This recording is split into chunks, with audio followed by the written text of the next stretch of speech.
PM After School. This is the Radio Entertainment Network.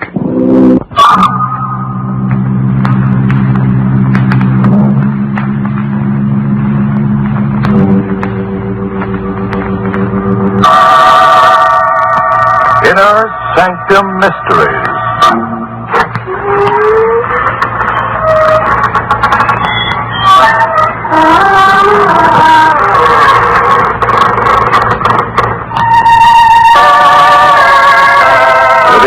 Friends of the creaking door, this is your host to welcome you again into the inner sanctum.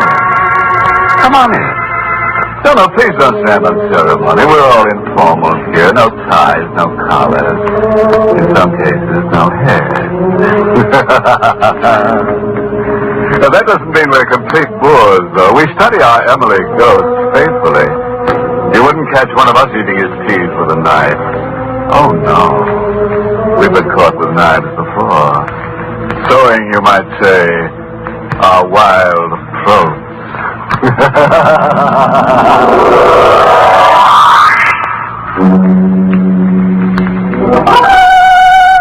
Well, the preliminaries are over. Beginning right now, things are going to happen.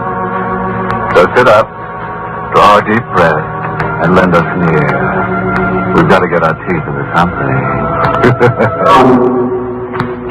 Listen now to the voice of Donald Bucher as Danny Williams, as he tells the weird story of the dead walk at night.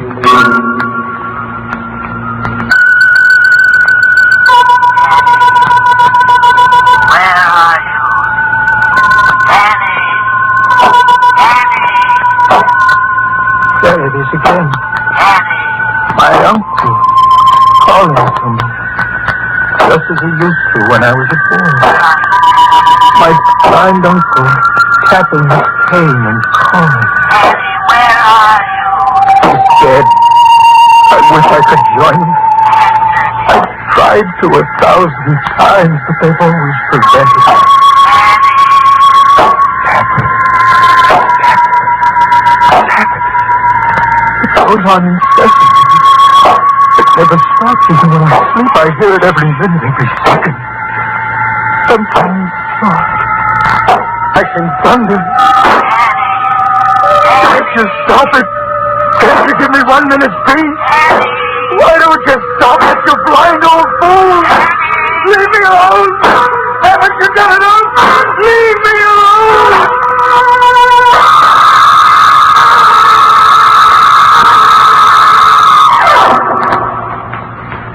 He tapped that way with his cane.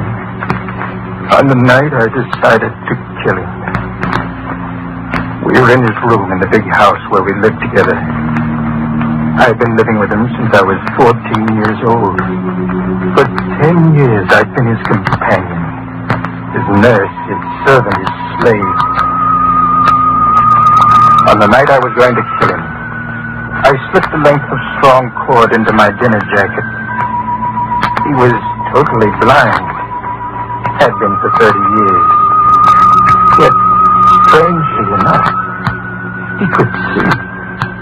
He could see with his uncanny, highly developed sense of hearing. And with that cane of his, that cane was everlastingly tapping. The wind's blowing up tonight. It'll be getting cold soon. Yes. Dan, all servants gone. This is their night off. You going out again tonight? Yes? With Martha? Yes, with Martha. Will you pour me some brandy? Yes, Morgan.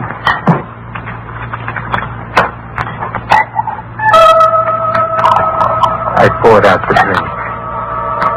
In my pocket, I felt the cord, and as I handed the drink to him, I took it out and walked behind him. Now, this was the time. I slipped the cord around his neck, twisted. It would be over soon. He sat there, holding the glass in one hand. I raised the cord over his head. All I had to do was drop it over his neck. Why are you standing behind me? What? Well, how did you know? I heard you walk there. Why, Danny? I just wanted to look out of the window. One quick move, it would be over. But I didn't want to kill him, so I suddenly knew I'd make a clean breast of it and give him a chance. Well, Dan, how long are you going to stand there? Morgan, there's something I want to speak to you about. Well, what is it, my boy? I want to marry Martha. I thought that was on your mind. But I need $10,000, Morgan. Will you give it to me? What are you laughing at? You. I was just waiting to see how much you'd ask for. You lied your way in pretty deeply this time, didn't you, Danny? What are you talking about? I saw what was coming. While you were in town, we had a very interesting little talk. Did you? She told me that her father's worried about her marrying a fortune hunter. Seems he's a very wealthy man. Yes, that's right. And it seems that he won't give Martha any money when she marries unless her husband is a man of some means himself. It also seems that you lied to her. You told her you're wealthy. Why? Did you tell her the truth? No. You always were an incorrigible liar. Morgan, she got the impression that I had some money because I lived in this house. And now you have to live up to that impression so you can marry her. But you'll give me the money, won't you? Why'd you lie to her? And I did it without thinking. I wanted to tell her the truth, but I couldn't. I was afraid that if she found out that I'd lied, she'd hate me. Morgan, are you going to give me the money? Danny, I'm very fond of you. I took you in to live with me when you were a poor, penniless gutter snipe. I educated and taught you to live like a gentleman. I even named you sole beneficiary of my estate. But that's why I'm asking you for the money now. If you're going to leave me all of it, why don't you give me a little of it now? Because I don't want you to marry Martha. Why not? I don't think she's the girl for you. You stupid, blind old fool. Man. Martha's the finest girl I ever met. I won't have you talking about her like this. You won't have a penny of my money to marry her. You're doing this because you want me to stay with you. Now, what are you talking about? From the very first day I came here, it's been Danny do this, Danny do that. Danny, read to me. Danny, pour me some brandy. You've made me a servant and a slave. How can you talk this way after all I've done for you? Done for me? Did you ever teach me to work? Did you ever teach me to do anything except live in luxury when I didn't have a penny to my name?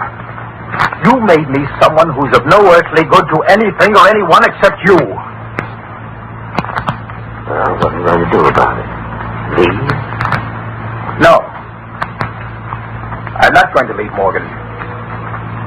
You are. What do you mean? I'm going to kill you.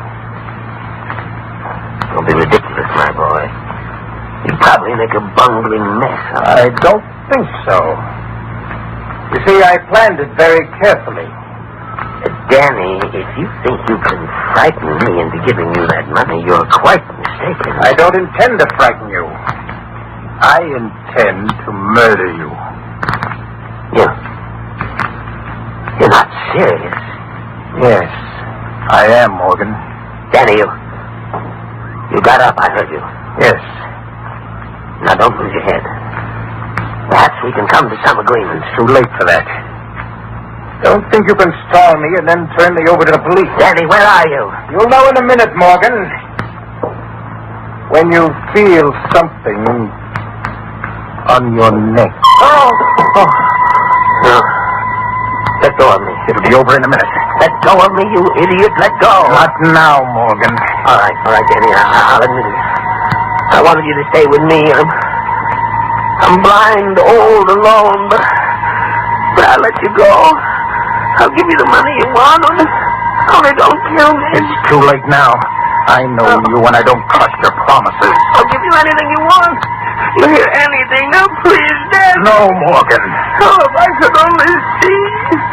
If I could only see. I'm going to be merciful, Morgan. It'll only take a few seconds, and this sword will crush the life out of you.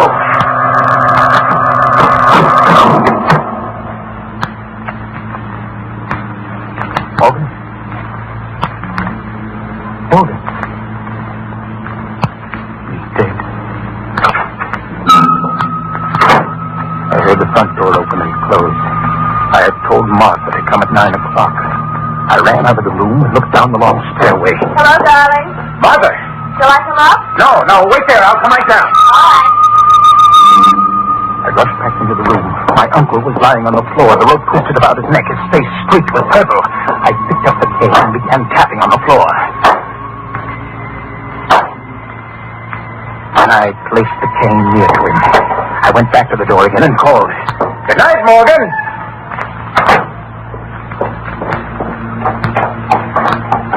Your uncle. Oh, he's fine. I heard him tapping around up there. Yes, he likes to make a lot of noise with that cane of his. I think he gets a kick out of it. Do you think it's safe to leave him alone here? Safe? Well, of course. Look, shall we go dancing somewhere? Mm-hmm. That's a swell idea.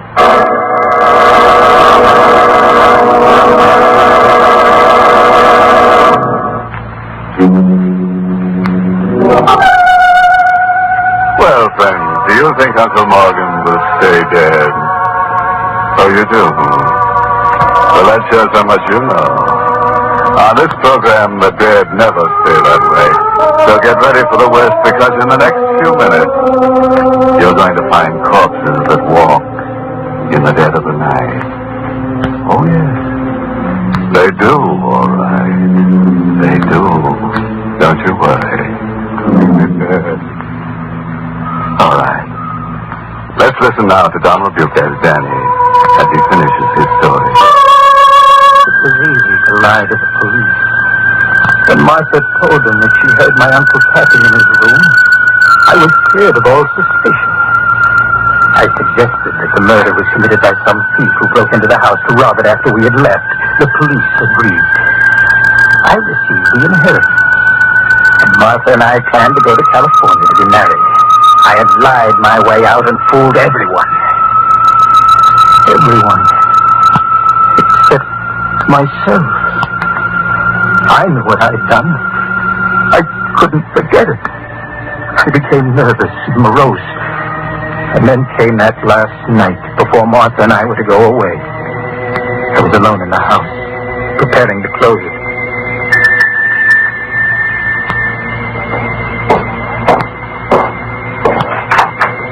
Hello, Dan. Martha.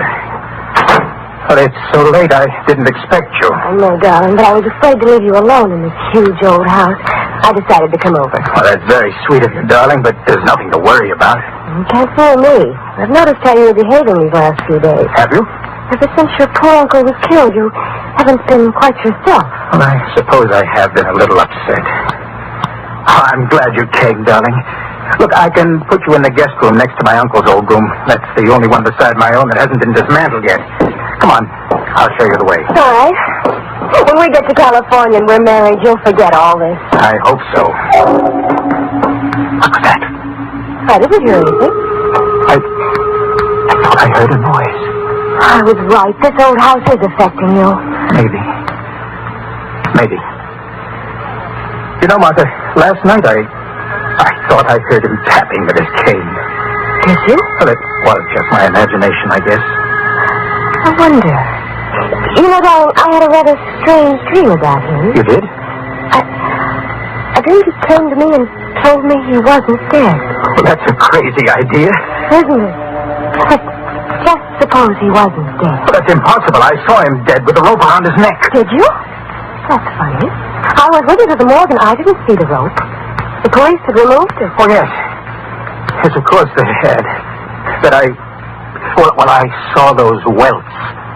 It didn't take much imagination to see the rope. Oh, my poor Danny. I'm afraid this has affected you more than you realize. Here's your room, Martha. Danny, you've been kind of cold and distant lately. You do love me, don't you, darling? Of course, Martha. There. Good night, Dad. Good night.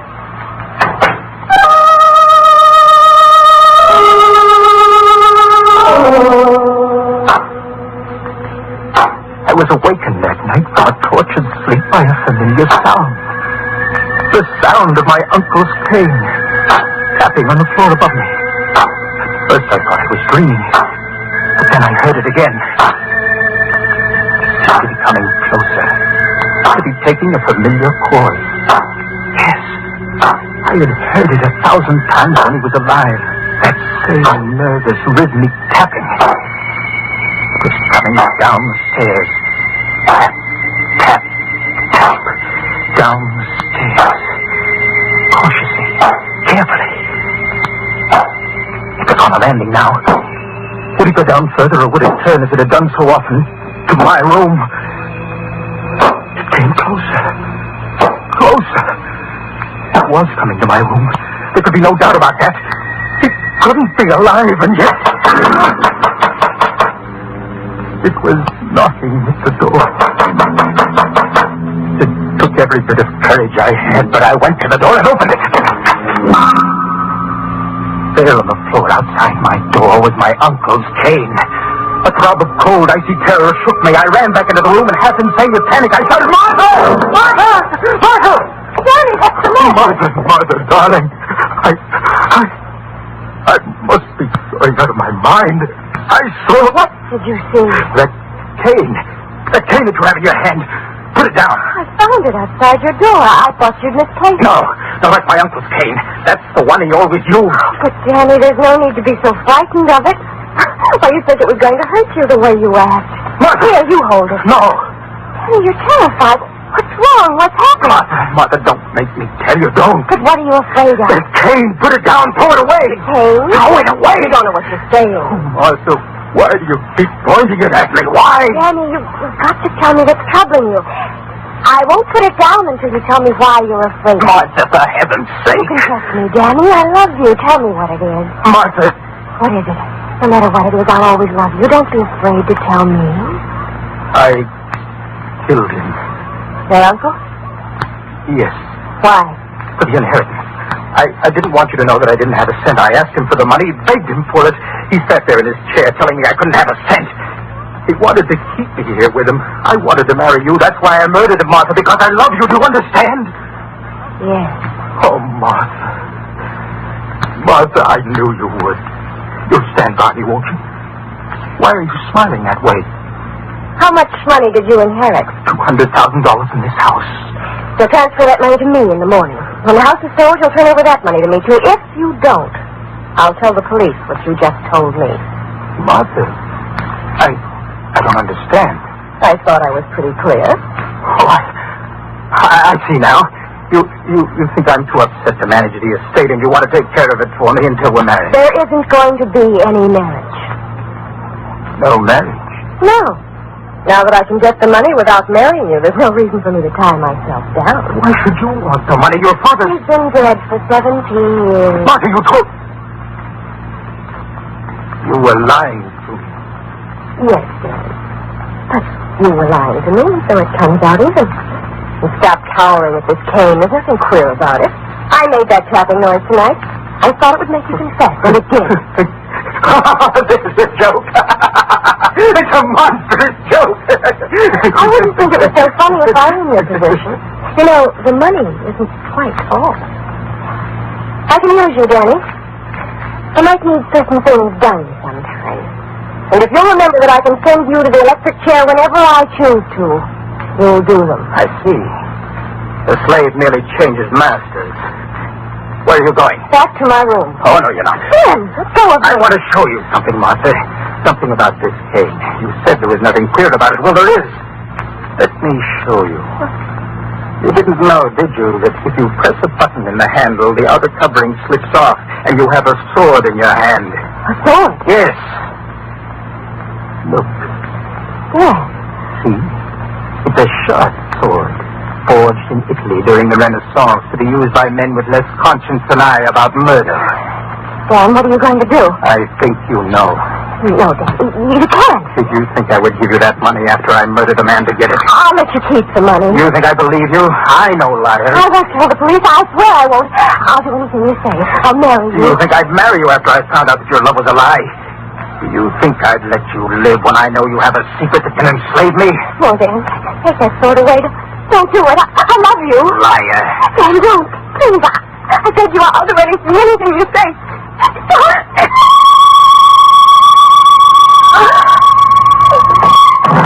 Martha!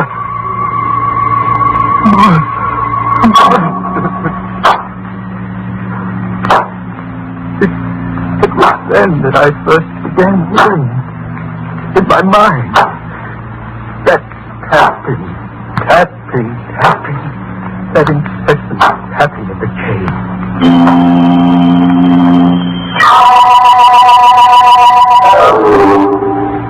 When the police came, I told them everything. They asked only one question. When did you hear this tapping in your mind? After I killed her. Well, you'll be all right after a good doctor treats you. Perhaps. Meanwhile, we'll do everything we can to find the person who killed your uncle and your sweetheart. I think it's the same man. He's probably some thief who thought he'd try a second time. But I just told you, I'm the person you want. Now, Danny, you don't think I believe that story for a minute, do you? You don't believe it? After the way I saw you cry when your uncle died? And you can't make me believe that sweet girl did the things you said. I know something about human nature, my boy. No, Danny, the shock of finding your sweetheart murdered so soon after your uncle's murder was too much for you. This whole confession was a lie.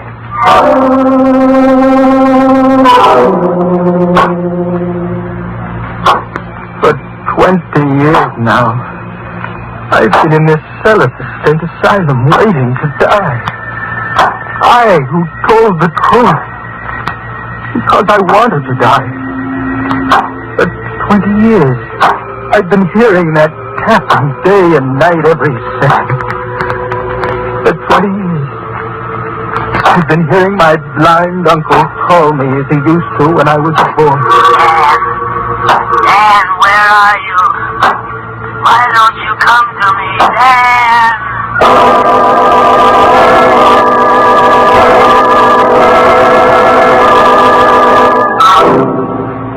All right, friends, you can relax now. No, this isn't Danny, this is your host.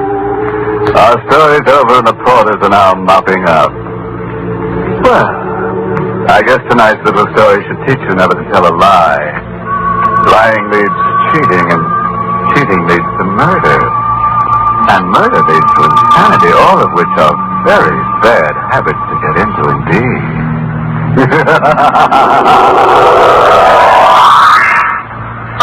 Well, friends, it's time once again to close that creaking door. Until next week at the same time, when we'll be back with a little hunk of horror. You'll be sure to listen, won't you? Until next week, then. Good night. Pleasant dreams.